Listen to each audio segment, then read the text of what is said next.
अस्सलामुअलैकुम। आज हम मटन टिक्का मसाला बनाएंगे। हम बोन वाले मटन से बनाएंगे। वैसे ये बोनलेस मटन में बनाया जाता है, लेकिन हम बोन वाले में बनाएंगे तो आपके पास दो ऑप्शन है, या बोन वाले में या बोनलेस में, जैसी भी आपके पास सहूलत हो वैसी तरह से बनाएं। कुकिंग विद बेनसीर, सिर्फ जायका नहीं जज्बात भी। हमने 2 टेबलस्पून ऑयल प्रेशर कुकर में गर्म किया, उसमें हम मटन डाल देंगे। यहाँ हम आधा किलो बोन वाला मटन यूज़ कर रहे हैं। 2 टीस्पून अदरक लहसुन का पेस्ट डाल देंगे। हाफ टी स्पून के आसपास नमक। हमें अच्छी तरह से मटन को फ्राई करना है 3 से 4 मिनट तक। 2 से 3 मिनट मटन को फ्राई करने के बाद 1/4 टीस्पून हल्दी पाउडर डाल देंगे और 1 से 2 मिनट फ्राई करेंगे। फ्लेम को ये पॉइंट पर मीडियम टू हाई रखा हमने। बहुत अच्छी तरह फ्राई करने के बाद मटन को गलाना है। आधा कप पानी डालेंगे। प्रेशर कुकर बंद करेंगे, हाई फ्लेम पर 1 विसिल, उसके बाद लो करके 10 से 12 मिनट गोश्त के गलने तक। हमने यहाँ पर तली हुई प्याज ले ली है, बिरिस्ता, ये हमने आधा कप लिया है। अगर आपके पास ये रेडीमेड अवेलेबल नहीं है हमारी तरह, तो आप एक बड़े प्याज को फ्राई करके बिरिस्ता बना सकते हैं, या 2 छोटे प्याज को।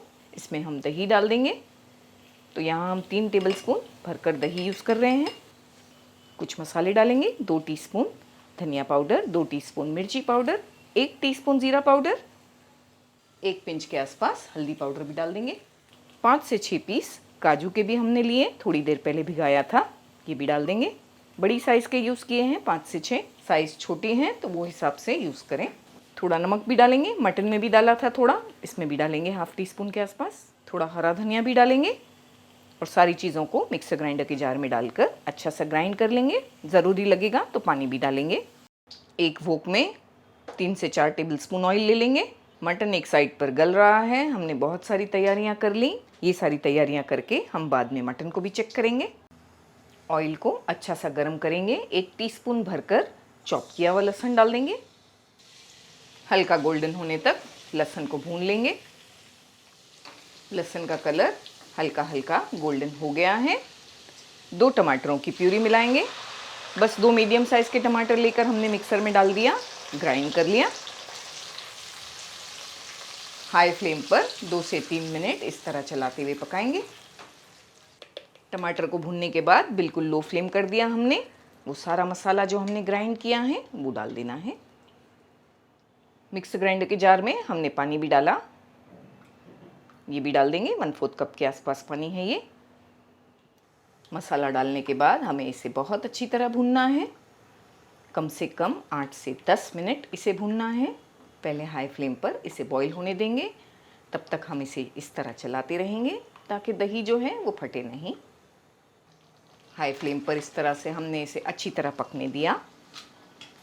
हमें अब इसे 8 से 10 मिनट पकाना है, लेकिन चेक भी करेंगे, ऐसा नहीं है कि 8 से 10 मिनट के लिए छोड़ देंगे। चलिए मटन को चेक कर लेते हैं। प्रेशर कुकर का लिड हमने खोल दिया है। मटन को चेक किया, मटन भी गल गया है, लेकिन इसमें बहुत पानी है। ये पानी को हमें ड्राई करना है। हम इसमें हाफ टी स्पून लाल मिर्च का पाउडर मिलाएंगे, 1/4 टीस्पून गरम मसाला पाउडर। बस फ्लेम को हाई करके इसे सुखा लेंगे। इस तरह से चलाते रहेंगे। अच्छा सा मटन को हमने ड्राई कर लिया है। आधे नींबू का जूस भी मिलाएंगे और इसे बिल्कुल ड्राई कर लेंगे और पकने देंगे 1 से 2 मिनट। फ्लेम को हाई किया हमने दोबारा से और बहुत अच्छी तरह से मटन को फ्राई कर रहे हैं। पूरी तरह से सुखा लेंगे, ऐसा बना लेंगे कि उस पर स्पॉट्स आ जाए ब्राउन। इस तरह चलाते रहेंगे और अच्छा सा फ्राई करेंगे। बहुत अच्छी तरह पीसेस को हमने फ्राई किया है। आप देख सकते हैं किस तरह इस पर ब्राउन मार्क्स आ गए हैं।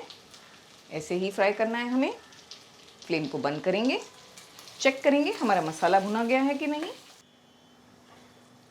बहुत अच्छी तरह हमने भुना मसाले को दही के साथ। हम बीच बीच में इसे चला रहे थे। कम से कम 15 से 16 मिनट हो गई इसे भूनते। इसे अच्छी तरह भूनें, चाहे थोड़ा ज़्यादा वक्त ही क्यों ना लग जाए। हम इसमें वो मटन के टिक्के जो हम तैयार किए हैं वो डाल देंगे। जो साथ में मसाला और ऑयल है इसे भी डाल देना है, बहुत फ्लेवर वाला है। वैसे mutton tikka masala dry gravy होती है, आप चाहें तो थोड़ा पानी डालकर इसे ग्रेवी कर सकते हैं, ज़्यादा पसंद है अगर आपको। हाफ़ टी स्पून कसूरी मेथी डाल देंगे, भून करके हमने क्रश कर लिया। और बस थोड़ा पानी डालेंगे, आधे कप के आसपास। थोड़ी सी ग्रेवी करेंगे क्योंकि जब ये पक जाती है, गैस बंद कर देते हैं हम, उसके बाद भी और भी गाढ़ी होती है। इसीलिए ये पॉइंट पे थोड़ा सा हमने डाला पानी को गर्म करके डाला। और इसे बस हमें ज़्यादा नहीं 2 से 3 मिनट पकाना है, फिर सर्व करेंगे।